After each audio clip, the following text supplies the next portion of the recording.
the other blood mark? Looking at the floor plans, a handprint was discovered around here. Is there a problem with this? Mr. Wright, I'm sorry I can't be of more use, but still, if you can't find anything wrong with that blood mark, Lana will be... Please answer my question, Mr. Wright. We don't have all day. Yes, Your Honor. If ever I needed to concentrate, it's now. What could be wrong with that handprint on Detective Gumshoe's locker? Could there be something I'm missing? So, let's see. So this is the big one, so let's check this one to see.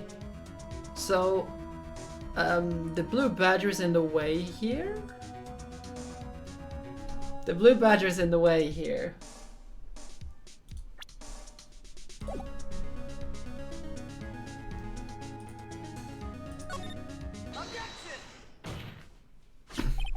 This handprint left at the crime scene clearly shows a contradiction. The only thing that seems clear is that you're grasping, Mr. Wright. You've been staring pretty intently at those floor plans. Tell me, is there a problem with them? Yes, this is strange. Take a good look at these floor plans. Something is missing. Missing? You mean something hasn't been drawn on there? Yes, something that, when drawn, will completely change the meaning of the blood mark. Let us pray the defense isn't simply trying to buy time. Very well, Mr. Wright. With all this evidence here, there's gotta be something I can use. The question is, which item can prove that something is missing from the floor plans?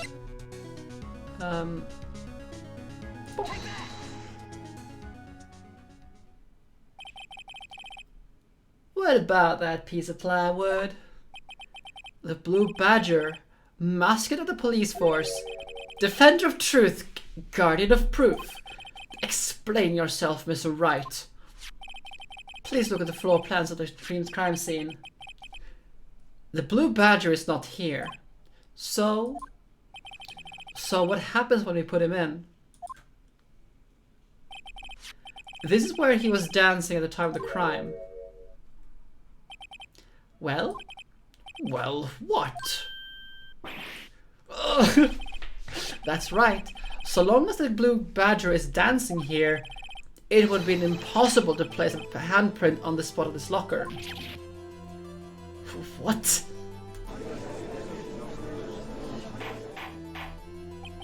So that means, just exactly what that means.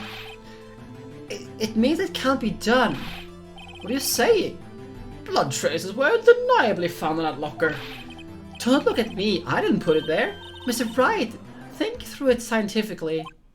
Emma, on that afternoon, Officer Meekins was the one who brought the blue badger to the evidence room, right?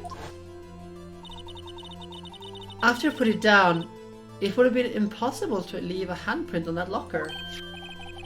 So that means that its blood mark was left there before the blue badger was brought in.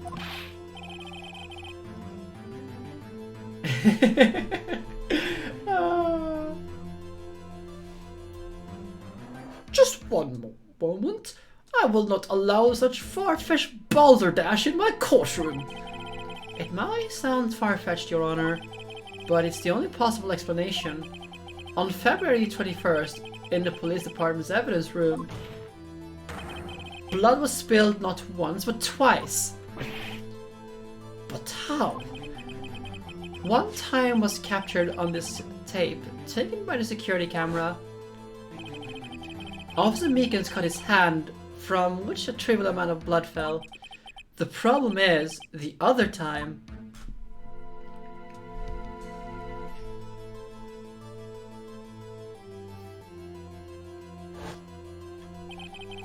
someone bled prior to the struggle showed in this tape. It would have to have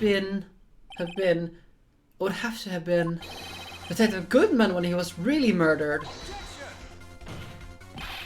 That's ridiculous. I refuse to accept your absurd claim. The murder portrayed in the security tape has been proven to be fake. However, that does not explain the blood mark found in the locker. There's no Pokemon battle music here, Mina. There's just objection going on here. So then, assuming this murder you purport really happened, when did it take place? I demand you show evidence that proves when it occurred. When did the first incident occur? So to summarize, the defense claims that prior to Officer Meekins being cut by Patrick Marshall, who was posing as Detective Goodman, another incident took place in that evidence room. That's right. The blood mark on the locker proves this. Very well, then tell us, when exactly this first incident occurred. As Mr. Edgeworth said, proof must be presented. Proof that shows that when the murder took place.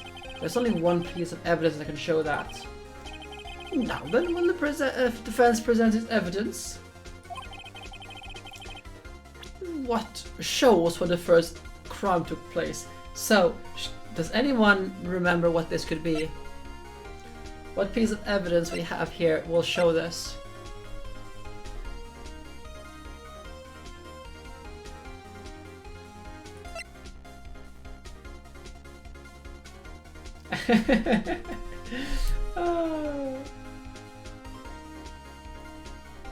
Oh, Mina, there are so many other. I think there are better songs to put as a rival tune further down the line in other games.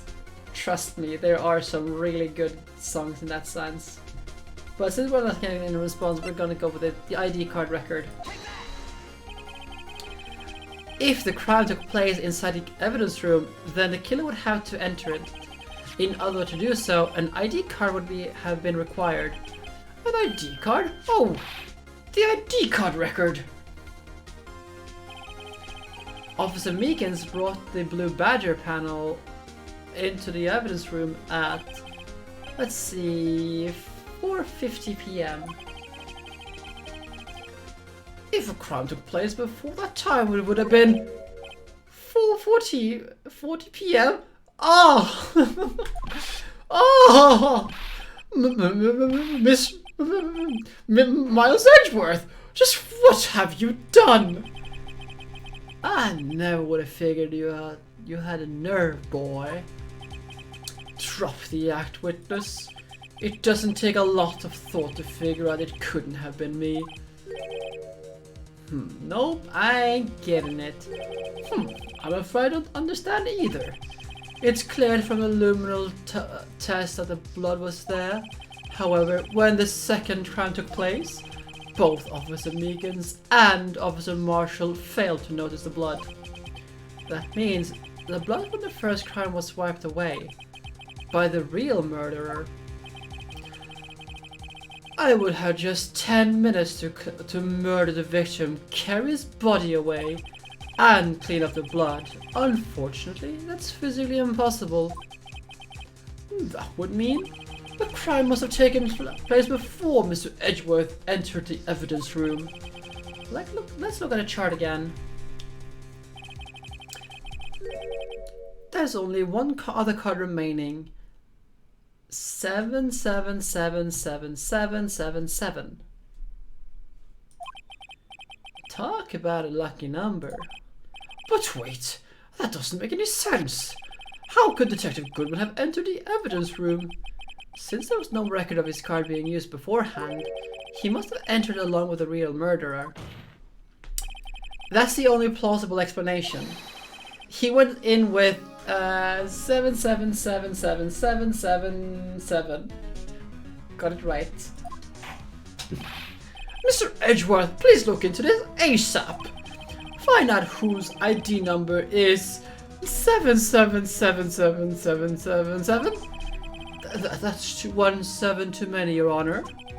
Unfortunately, I'm unable to look up the owner of that ID card, at least at present. What? Explain yourself, son. The ID number 777777 belongs to someone with a rank of captain or higher. Someone who is a so-called executive officer. We don't have the authority to inquire into such a person's identity. No, I will not. But that's ridiculous. Just how? I'm not finished talking, Mr. Wright. There is one situation in which we can be granted such authority. If an official charge is filed against an executive is accepted. An official charge? You're all alike, aren't you? With your cover-ups and your forgeries. That's how the prosecutor's office operates. I take pride in my work, Officer Marshall. I would appreciate it if you kept your slander to yourself. Slander, is it? Okay. Let me ask a question. Yes? No, not to you. To her. The defendant sitting over there. My own little executive. Lana? Don't be stupid. She's been charged with murder. Of course we looked her up her ID number, and it's not 77777777. Don't play me for a fool, partner. That's not what I want to ask. All I want to know is one thing. About that incident. The SL9 incident? Answer me this, Chief Prosecutor. In that trial 2 years ago, did you really only use legitimate evidence?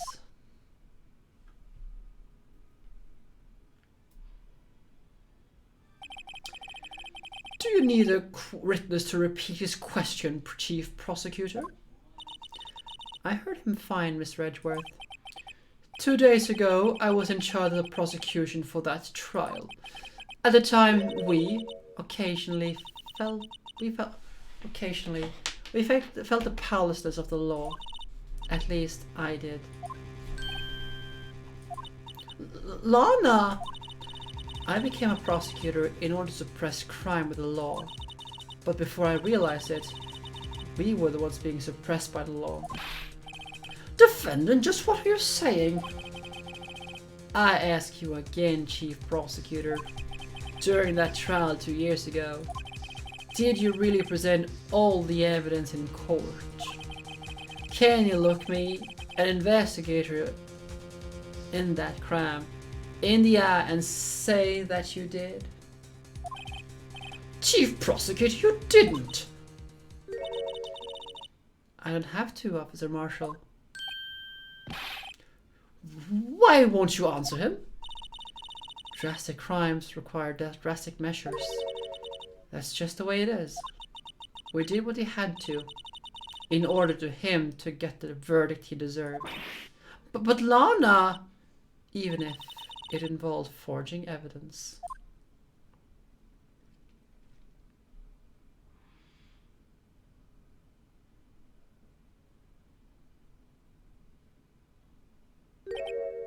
See, that's what I'm talking about.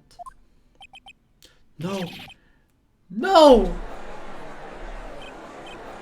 Order! Order! Order! Order! Lala's remarks caused such a stir. The chaos in the courtroom could not be quelled.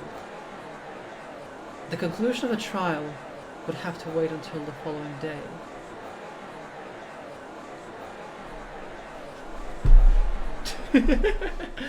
Oh.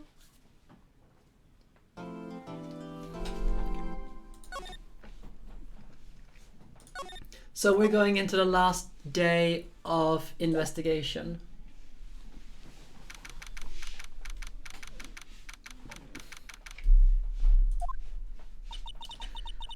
I'm so sorry, Mr. Wright. I'm sorry for what my sister said.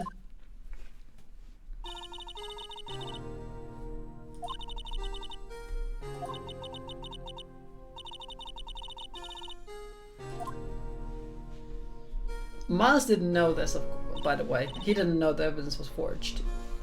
I didn't know. I never knew that the SL9 incident was just another name for the Joe Drake killings. Sounds like everyone's heard about these killings but me. Lana wanted Drake Dark convicted so badly. That's why she used me. That's why she used what happened to me. What do you mean, what happened to you? It's all there in the file.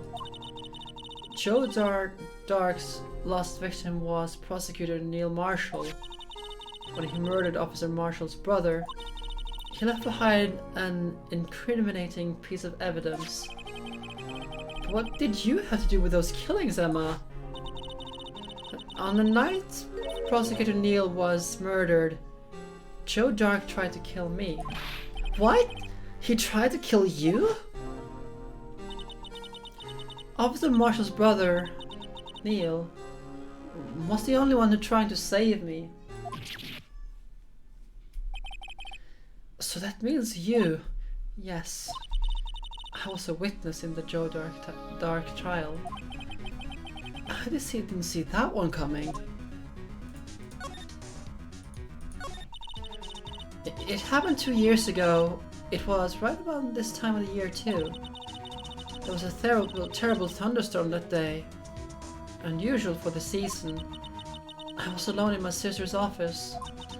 We were planning to eat dinner together when she finished her work.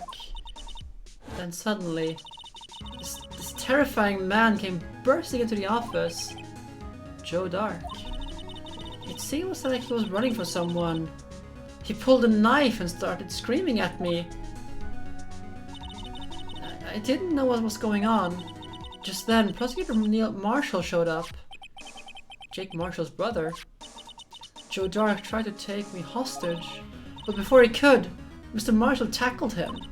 Then, what happened? I'll never forget it. Lightning struck, and the lights went out. Suddenly, a bolt of lightning flashed outside the window, lighting up the office for an instant. What I saw then burned a permanent picture in my mind. I can still see it now. A permanent picture? What did you see in that instant the crime occurred?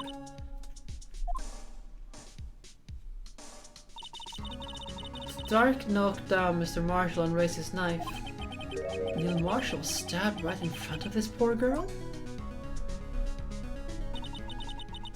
I don't remember what happened after that. Apparently I passed out. When I came to, Lana was cradling me in her arms. Poor Emma, you've been through so much.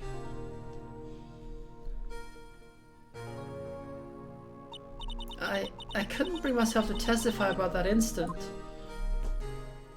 I tried, but the words just wouldn't come out. I drew a picture, but it wasn't any good. 2 years ago, you must have been 14. That's understandable.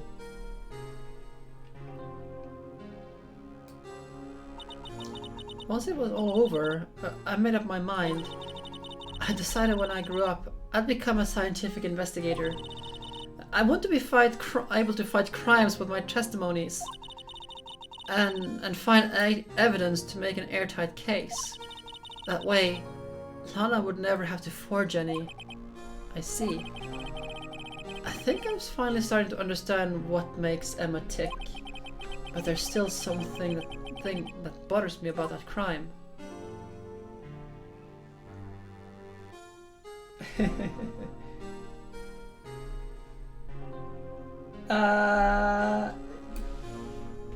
Wait. Yo, some question, completely unrelated to this. Do you want to join in an Xmas present for the eternal student? Which of them? I mean, there are 2 of them.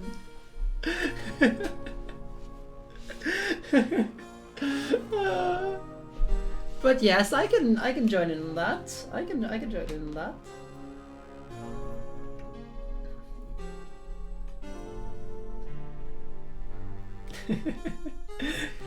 I have no idea what you're planning, but you can just like send me that over Facebook, so we don't have to discuss it in a public forum where our the eternal student will undoubtedly might check out sometime, just in case, you know.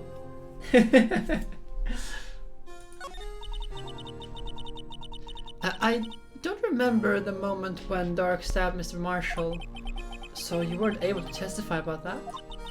No, I was only asked about when I was attacked. That must be why she made up the crime. Made it up? You mean provided bogus evidence? The prosecutor's office wanted that guilty verdict so badly. Lana forged evidence and Mr. Edgeworth used it. Edgeworth? Yes, but I'm sure he didn't know anything about it. He couldn't have known that he was being given false evidence.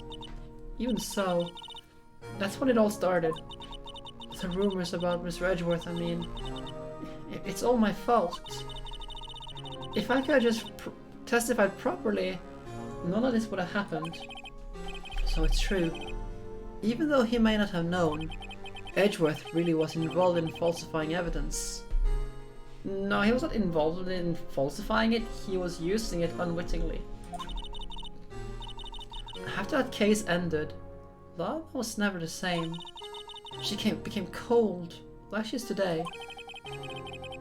She must not have been able to face up to what she did, especially not to Emma.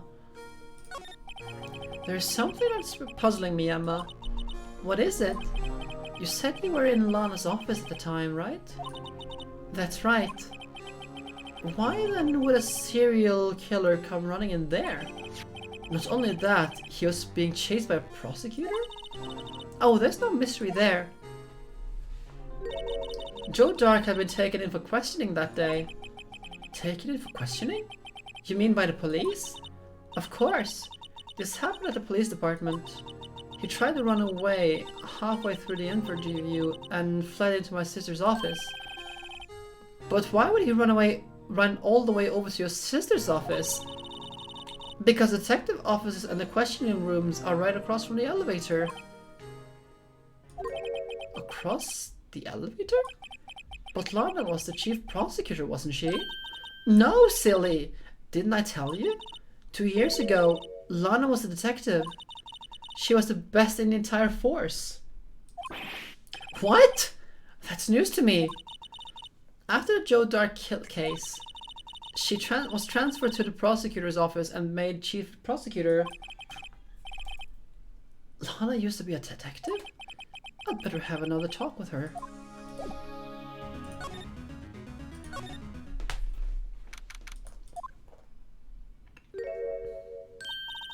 Lana?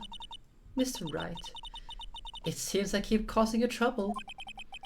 Falsifying evidence? I didn't think you were the type. Criminals don't mind playing foul, why should we? But Lana, if you're wrong, an innocent person might be found guilty. Believe me, I understand the risks. Lana, Emma told me about you. Oh? About how you were a detective 2 years ago, and how the SL9 incident was the reason for your transfer to the prosecutor's office. That's right. Could you fill me in on the details? Especially about that unusual change of jobs. I suppose you have a right to know, Mr. Wright? A lot of revelations were uncovered in the trial today, not the least of which was the fact that this case is largely connected to another one 2 years ago. Evidence from that case was stolen as well, although I expected as much. I know how obsessive Officer Marshall can be. That trial, it really wasn't fair, was it? I believed in you, Lana. I believed that no matter what happened, you'd always stick to the truth. It couldn't be helped, Emma.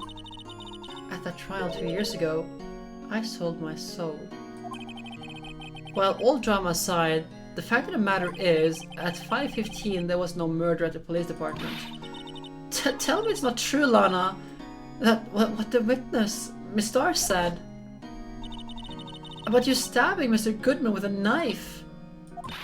Lana, I don't understand. Why won't you tell us? Emma, this doesn't just involve me. I don't think I've ever seen Lana look so fazed before. It is true. I was a member of the police force 2 years ago. She was amazing. I still talk about how the cases she and Chief Gant cracked together. Chief Gant? He was the deputy chief of police back then, but he still worked on criminal cases.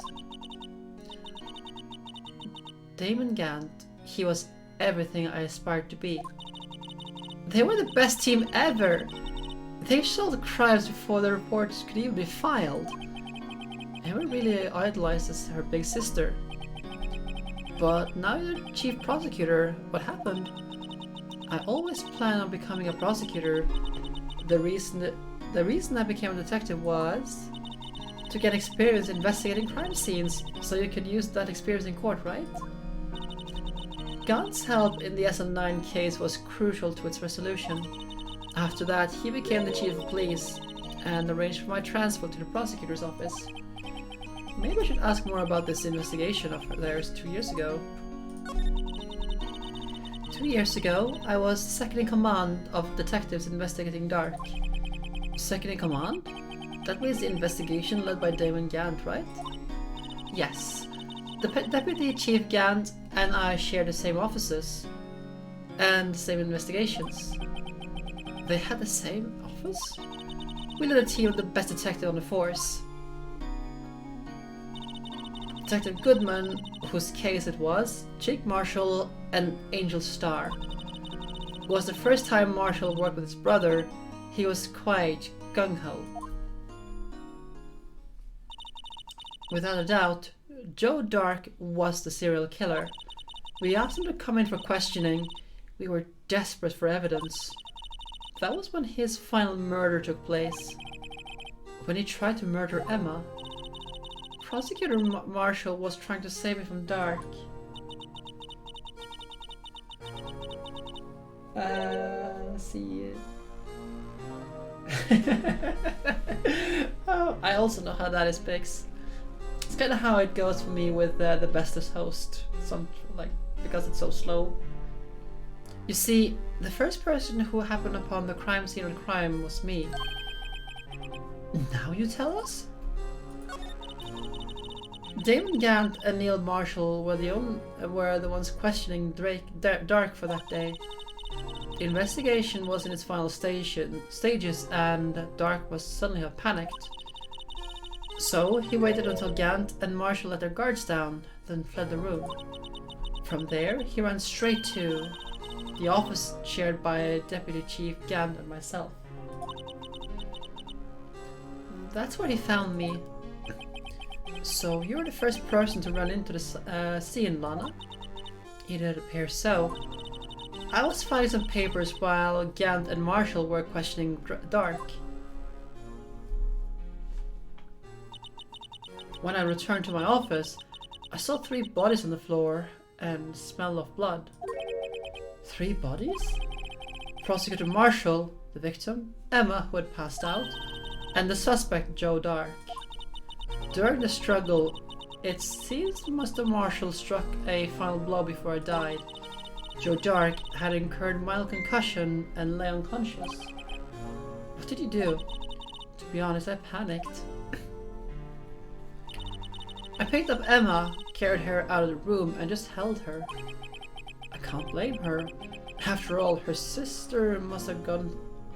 After all her sisters must have gone through. After that, I placed Dark under immediate arrest. Let me get this straight. You were all involved in the SL9 incident? That's right. Quite a coincidence, huh? I don't buy it. What are you saying? There's no way everyone involved in this trial was also involved in that incident. Just by chance. Oh,